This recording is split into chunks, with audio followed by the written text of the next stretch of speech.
Hello everyone, my name is Nidhi and today we will be discussing about chapter number 16 of Srimad Bhagavad Gita. The title of this chapter is The Divine and the Demonic Natures, and there are 24 verses in all in this chapter. So we'll start with the verse number 1 to 3.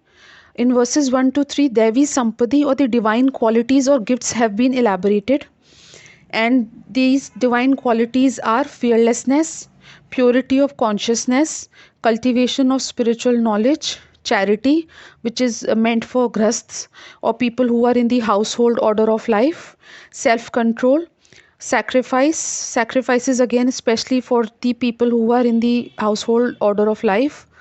Then Vedic study is especially for brahmacharis or renunciants. Austerity or cleanliness of body, mind and tongue. Simplicity or being straightforward. Non-violence, truthfulness, freedom from anger, renunciation, tranquility or peaceful. Aversion to fault finding unnecessarily. Compassion for all living entities, freedom from covetousness, gentleness, modesty, steady determination, vigor, forgiveness, fortitude, which is mental and emotional strength, cleanliness, which is internal and external. Internal is of mind, external is of body, freedom from envy, which is being not resentful, and freedom from the passion of for honor and respecting others.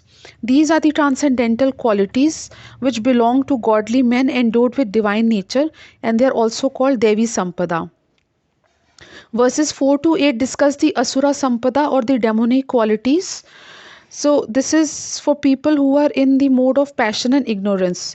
Divine qualities or Devi Sampada belong to people who are situated in the mode of goodness, and Asuri or demonic qualities belong to people who are situated in the mode of passion and ignorance.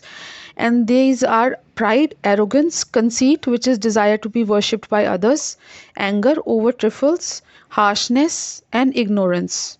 So, hearing about the divine and demonic qualities, Arjun doubts whether his own participation in the battle as a warrior and therefore as a killer will be of demonic temperament or a divine.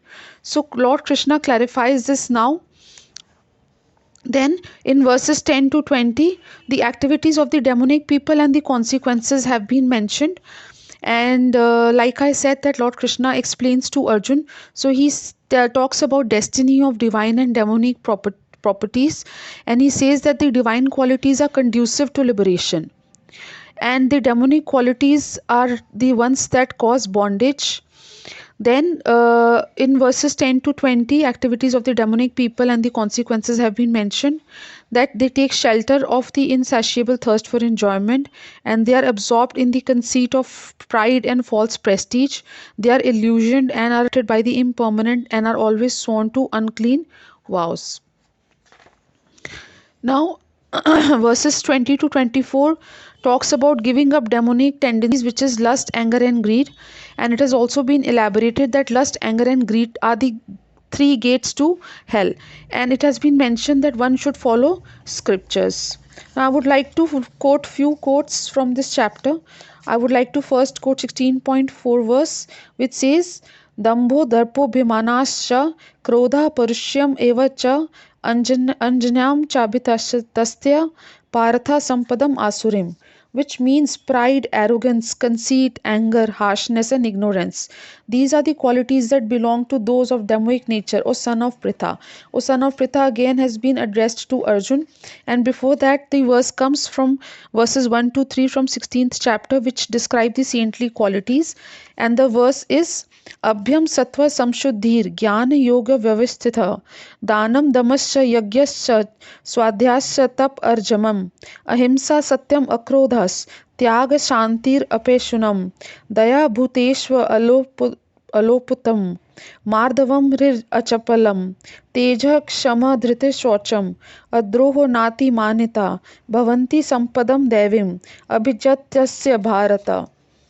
which means, like I had elaborated, fearlessness, purifications of one's existence, cultivation of spiritual knowledge, charity, self control, performance of sacrifice, study of the Vedas, austerity, simplicity, non violence, truthfulness, freedom from anger, renunciation, tranquility, aversion to fault finding, compassion for all living entities, freedom from covetousness, gentleness, modesty, steady determination, vigor, forgiveness, fortitude, cleanliness, and freedom from envy and from the passion for honor. For these are the transcendental qualities, and they belong to godly men endowed with divine nature and are called Devi Sampada. I would also like to quote verse 16.21, which says, Trividham narakasa yedam dwaram nashanam atmanah kama krodhas tata lobhas tasmat etatrayam tayet, which means that these are three gates leading to this hell, which is lust, anger, and greed. So every sane man should give these up, for they lead to the degradation of the soul. And then it has been laid stress that a person should follow scriptures to know what is right and wrong and live their life accordingly. Thank you. Thanks for your time.